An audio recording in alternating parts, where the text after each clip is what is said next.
I'm Toby Granger. I work in the Welsh Government in the Cyber Resilience Unit. Due to the evolving threat of cybercrime, the security and resilience of our infrastructure and supply chains has never been more important, including those that underpin our farming communities and the wider agricultural sector. These supply chains have become a prime target for criminals who exploit trust and security gaps to gain access to valuable data and critical systems.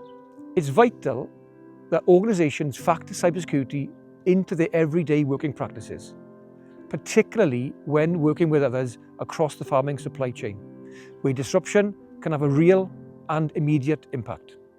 Well, since starting farming, really, I realised that the cyber crime can impact everybody.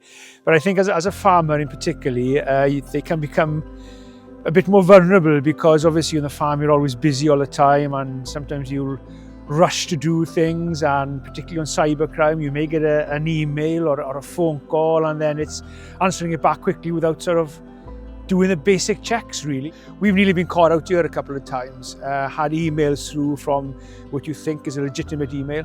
Like for example, you may have something through, if you're a customer of Wednesday for example, you could have an email through and you're thinking, this is from Wednesday, asking you to pay your bill, and then you pay the bill without even thinking or checking, and it's a scam. Who percentage of them will be that older generation, not sort of up to speed with technology? I'm no expert myself on it. The factors as well, which can catch you out. Cybercrime keeps evolving all the time, so we see different methods, different types of scams and online fraud all the time. Now we see a lot of people falling foul of deepfake AI videos and things like that. Quite a few fake invoices and so on. So a farmer may have a regular supplier, and then somebody may spoof an email to make it look similar, and then the email may ask them to pay next month's invoice into a new account. And then a few days later, there's a phone call asking, when are you going to pay that invoice? And then they realise that they've actually paid it into a cyber criminal's account rather than to the regular supplier. It's all based on that trust, isn't it? And, working with that supplier for many years, maybe people think that it's legitimate when it's actually not.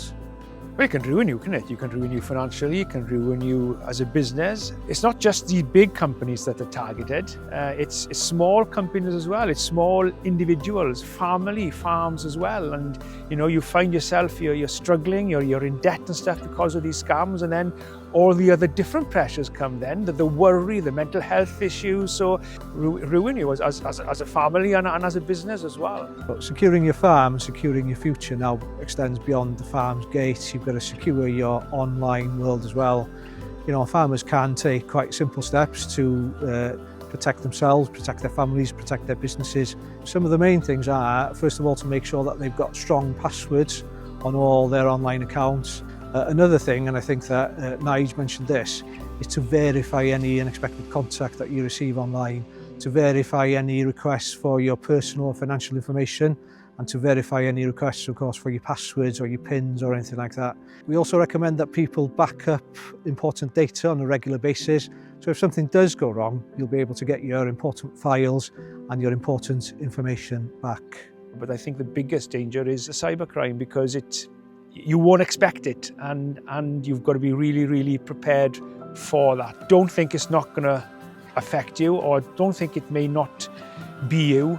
It could be you, and there's probably a good chance that over the next period of a few months you will be targeted in some shape or form. So be prepared to sort of raise your awareness and look out for those red flags, and if you're not sure, then don't pay anything until you actually double, even triple check that it is legitimate. The good news is that farmers and organisations are not on their own. There's a clear, practical support available through the National Cybersecurity Centre website, from your local police force, and via the Wales Cyber Resilience Centre. By taking simple steps and making use of the support on offer, we can strengthen cybersecurity resilience across the farming supply chain and help protect the sector that so many communities in Wales depend on.